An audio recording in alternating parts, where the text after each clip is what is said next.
Ambassador Zephyrian Tell adjusted his environmental suit for the 100th time, the polished chrome of his breathing apparatus reflecting the harsh yellow light of Sol. His four slender arms trembled violently, not from the artificial gravity of the human vessel but from sheer terror at what he was about to witness. The diplomatic envoy from the Zephyrian Collective had spent 3 sleep cycles preparing for this moment, reviewing every scrap of data about the species that called themselves humans.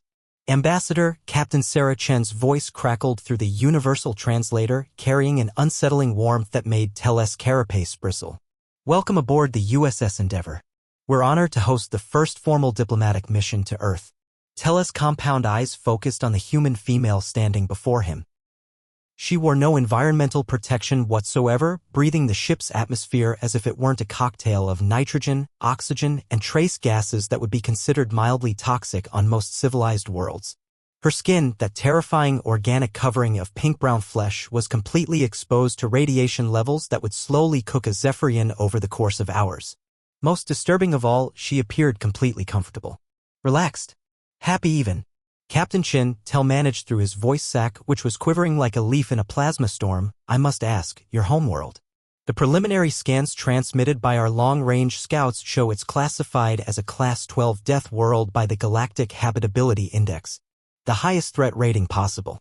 He paused, his breathing apparatus cycling nervously. How do your people survive there? Are you refugees? Prisoners? Some kind of punishment colony? Captain Chen's lips curved upward.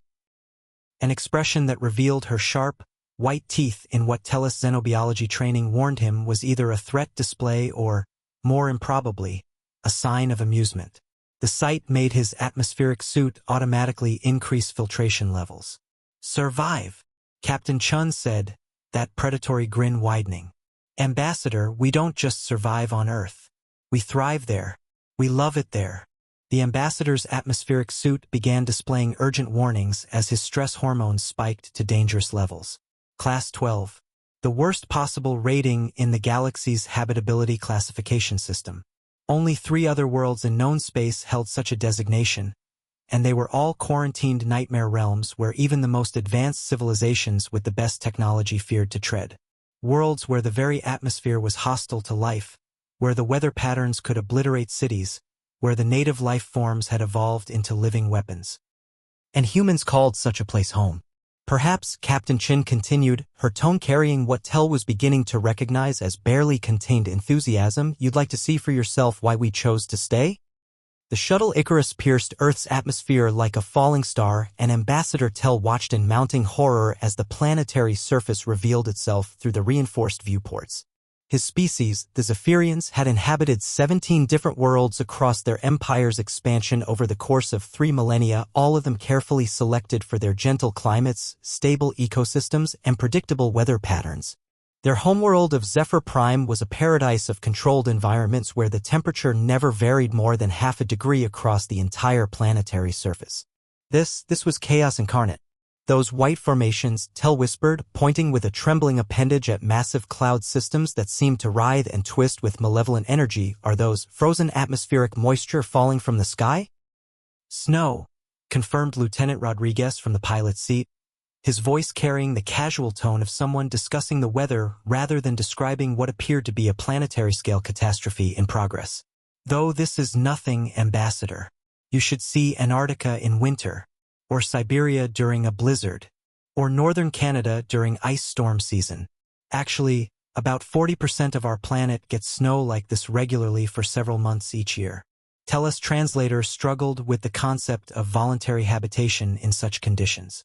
His homeworld maintained a perfect 23.7 degrees Celsius across its entire surface through carefully managed atmospheric processors. Temperature variations of more than half a degree were considered catastrophic climate events requiring immediate planetary evacuation protocols. And those violent atmospheric disturbances? Tell's voice cracked as he watched massive electrical discharges split the sky like the weapons of angry gods. Just a thunderstorm, Captain Chin said with terrifying casualness, as if describing a gentle breeze. The lightning's actually quite beautiful when you get used to it, though I wouldn't recommend being outside during it without proper gear. Lightning strikes can carry up to 1 billion volts of electricity.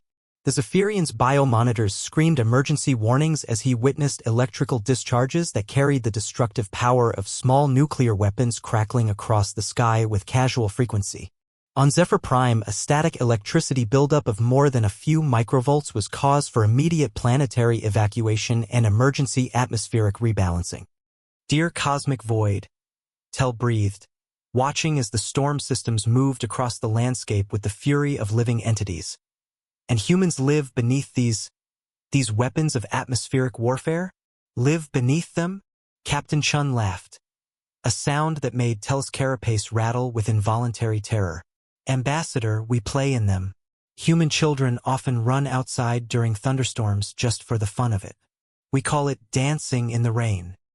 The Biodiversity Research Station in what humans casually called the Amazon rainforest was, to Ambassador Tel's horrified perception, nothing short of a biological weapons laboratory that had achieved sentience and declared eternal war on all visitors.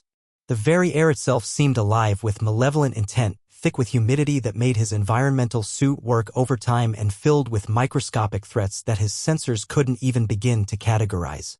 Dr. Maria Santos, the station's lead xenobiologist, guided them through what she cheerfully referred to as one of Earth's more peaceful ecosystems. Tel's environmental suit was operating at maximum capacity, its filters working frantically to screen out toxins, airborne spores, parasites, viral agents, and what his scanners ominously labeled as unknown biological threats. 47,293 and counting. The number kept climbing every few seconds. This little fellow, Dr. Santos said with disturbing enthusiasm, holding up what appeared to be a fragment of living jewelry that pulsed with brilliant blues and yellows, is a golden poison dart frog. Beautiful, isn't he? One gentle touch from his skin contains enough batrachotoxin to kill approximately 10 adult humans within minutes. Tel nearly collapsed from shock. On Zephyr Prime, the most dangerous creature in their entire ecosystem was the fluttering harmonizer, a butterfly-like being whose worst offense was occasionally singing slightly off-key during mating season. The idea of creatures that could kill with a casual touch was beyond his comprehension. And you study these creatures? Voluntarily? For recreation? Oh, this is absolutely nothing, Dr. Santos grinned with the kind of enthusiasm that made Tel's carapace try to retract into itself. Wait until you meet our collection of spiders. We've got some specimens that are simply fascinating. The next hour became a sustained assault on Tel's sanity as he was introduced to an endless parade of evolutionary nightmares. He learned about creatures whose bites could dissolve flesh within hours, plants that could strangle and slowly digest animals larger than himself, microscopic organisms that could hijack the neural systems of their hosts and control their behavior, and insects whose stings could cause paralysis, vivid hallucinations, excruciating pain, or death, sometimes all four in sequence. But perhaps our most fascinating discovery, Dr. Santos continued, apparently oblivious to Tel's growing psychological breakdown, concerns the human microbiome. We estimate there are approximately 40 trillion bacterial cells living symbiotically within the average human body at any given time.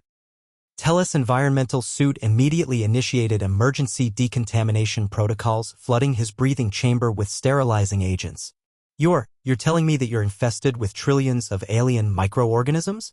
Not infested, Dr. Santos corrected with patience that suggested she'd had this conversation before. Symbiotically integrated through millions of years of coevolution. They help us digest food, fight off hostile infections, regulate our immune systems, synthesize essential vitamins. We literally cannot survive without our bacterial partners. Tel thought he had reached the absolute limits of his comprehension regarding human insanity until Captain Chin brought him to what she described with characteristic understatement as a recreational facility. The Melbourne Cricket Ground was hosting what humans referred to with casual dismissal as just a regular weekend game, but to the Zephyrian ambassador's horrified perception, it appeared to be some form of ritualized combat training disguised as entertainment. This, Captain Chin announced with obvious pride, is Australian rules football. The ambassador watched in mounting terror as 36 humans deliberately launched themselves at each other at velocities that would be considered lethal on most civilized worlds, fighting with savage intensity over possession of an oval-shaped object made of animal hide. They wore no protective armor beyond minimal padding, no energy shields, no safety protocols that any rational species would consider even marginally adequate for such high-impact collisions. Most disturbing of all, approximately 80,000 other humans had voluntarily gathered to observe this controlled violence, cheering enthusiastically whenever the impacts appeared most devastating. They're deliberately trying to inflict physical trauma upon each other, Tell observed, his voice sac barely functional as he watched a particularly violent collision that sent two humans sprawling across the field. "Oh no, Ambassador," laughed team physician Dr. James Mackenzie, who had joined them in the observation deck with the casual demeanor of someone accustomed to medical emergencies. "This is actually quite tame by human standards. You should see rugby where they don't wear any protective gear at all. Or ice hockey where they balance on metal blades while traveling at high speeds on frozen water. Or mixed martial arts where the entire objective is to render your opponent unconscious through strategic application of force." Tell's translator worked frantically to process these increasingly alarming concepts. Ice hockey? They voluntarily combine high-velocity movement with frozen water and metal blades? Precisely. Dr. Mackenzie explained with enthusiasm that suggested he found this perfectly reasonable. High-speed collisions while balancing on razor-sharp metal edges on a surface harder than stone often results in missing teeth, severe concussions, broken bones, and what we fondly call good clean fun. The Zephyrian watched in fascination and growing horror as a human player absorbed what appeared to be a devastating impact to his torso, executed a controlled roll to distribute the kinetic energy, and immediately sprang back to his feet to continue pursuing the ball. On Zephyr Prime, such an impact would require immediate emergency medical evacuation, full body scanning, and possibly cybernetic reconstruction of damaged organs. "But why?" Tell pleaded, his environmental suit registering stress hormones at near-toxic levels. "Why do you voluntarily inflict such trauma upon yourselves for mere entertainment?" Captain Chen's expression shifted to something more serious, more profound. "Because it makes us stronger, Ambassador. Every challenge overcome, every impact absorbed, every physical limit pushed and surpassed. It all contributes to human development. We don't just survive our world. We actively prepare ourselves for whatever the universe might eventually throw at us." If Ambassador Tell thought he had witnessed the absolute pinnacle of human madness in their recreational combat sports, the primary school playground in suburban Sydney shattered that assumption with the force of a collapsing star. What humans casually dismissed as recess was, to his increasingly traumatized perception, a comprehensive training ground for future warriors where the smallest, most vulnerable humans were systematically taught to navigate deadly obstacles for pure amusement. The cacophony of high-pitched vocalizations that filled the air made his translator work overtime, processing what could only be described as either extreme distress calls or, more disturbingly, expressions of genuine enjoyment from creatures who appeared to be actively seeking danger. These are your juveniles?" Tell stammered, watching children no more than 6 Earth years old scaling what appeared to be elaborate instruments of torture disguised as colorful play equipment. "Your most precious and vulnerable population members?" Mrs. Patricia Williams, the school principal, nodded with maternal pride that seemed utterly disconnected from the chaos surrounding them. "First graders ages 5 to 6. Aren't they absolutely wonderful? Little Emma there just learned to use the monkey bars last week and she's already attempting the advanced course." Tell watched in fascination and mounting terror as little Emma, a human juvenile weighing perhaps 20 kilograms, suspended her entire body weight from her underdeveloped appendages and moved hand over hand across a series of metal bars suspended several meters above a surface that would certainly cause significant injury if she fell. On Zephyr Prime, such an activity would be classified as an extreme sport requiring professional supervision, emergency medical teams on standby, and specialized safety equipment that cost more than most families' annual income. "And that launching apparatus?" Tell pointed with a trembling digit to a structure that appeared specifically designed for hurling small humans through the air at dangerous velocities. "The slide," Mrs. Williams explained with the patience of someone who clearly loved her job. "Children climb to the top using those ladder rungs, developing upper body strength and coordination, then slide down the inclined surface. It teaches them spatial awareness, risk assessment, physics concepts like acceleration and friction, and builds confidence in their physical capabilities." The ambassador watched in stunned silence as dozens of human juveniles repeatedly hurled themselves down the metallic inclined surface, often colliding with each other at the bottom in what should have been devastating impacts, then immediately scrambling back to repeat the potentially lethal process. Their high-pitched vocalizations suggested either extreme distress or, and this was what truly terrified Tell, genuine pleasure from these dangerous activities. They appear to be experiencing neurochemical reward responses from these life-threatening activities, Tell observed, his voice barely functioning. Of course they are, Mrs. Williams laughed with maternal warmth. Play is how human children learn and develop. They're building physical strength, testing their personal limits, developing coordination and balance, learning to assess and manage risk. By the time they reach adulthood, they'll be capable of truly extraordinary things. Dr. Jennifer Park had worked in the emergency department of Sydney General Hospital for 15 years, treating everything from minor cuts to major trauma cases. But she had never had to explain the fundamental principles of human medicine to an increasingly traumatized alien diplomat who appeared to be having some form of psychological breakdown in real time. Ambassador Tell sat rigidly in the corner of the trauma bay, his environmental suit's bio-readings suggesting he was approaching complete mental collapse as various alarms beeped ominously around his trembling form. This patient, Dr. Park explained with practiced clinical detachment, indicating a cheerful young man on the examination table whose visible injuries would have been considered life-threatening on most civilized worlds, was engaged in recreational rock climbing when he experienced what we call a fall. He dropped approximately 30 feet onto solid granite, resulting in a compound fracture of the radius bone, possible traumatic brain injury, multiple contusions across his torso, and what appears to be a dislocated shoulder. Tell stared in horrified fascination at the human male who was chatting amicably with the nursing staff despite having a jagged piece of bone protruding visibly from his forearm, blood seeping through improvised bandages, and what appeared to be significant swelling around his cranium. His vital signs, according to the medical equipment, indicated he was not only conscious but actually in remarkably stable condition. And he voluntarily engaged in this rock climbing activity? Tell's voice cracked with disbelief. Despite knowing such catastrophic injuries were possible? Oh, absolutely. The patient, who'd introduced himself as Jake with disturbing enthusiasm, grinned broadly at the ambassador, revealing several teeth that had been chipped in previous adventures. Been climbing for about 8 years now. This is actually my third major fracture from climbing accidents, and I had a pretty serious concussion 2 years ago from a 40-foot fall in the Blue Mountains. Can't wait to get back out there once this heals up. There's this amazing cliff face in Katoomba I've been wanting to attempt. The Zephyrian's translator struggled desperately with the concept that this human had repeatedly subjected himself to activities that resulted in severe skeletal damage, neurological trauma, and tissue destruction, and his response was to continue doing it with even greater enthusiasm. Jake here represents something quite remarkable about human physiology that most species find difficult to comprehend, Dr. Park continued, beginning to manipulate the broken bone back into proper alignment with casual efficiency while the patient remained conscious and conversational. Our skeletal structure actually regenerates stronger at fracture points. The muscle tissue rebuilds with increased density after trauma. Humans are literally designed by evolution to become more resilient through injury and recovery cycles. Tell watched as the doctor performed what would be considered miraculous surgical intervention on his home world while the patient remained not only conscious but actively participating in conversation about his future climbing plans.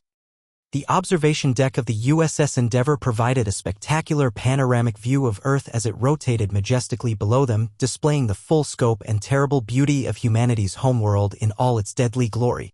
Ambassador Tell had been standing in contemplative silence for several hours, his forearms pressed against the reinforced viewport, processing everything he had witnessed during his 3-day diplomatic visit to what the Galactic Council had classified as the most hostile inhabited world in known space. Captain Chen joined him at the massive viewport, carrying 2 steaming cups of what she called coffee in her hands.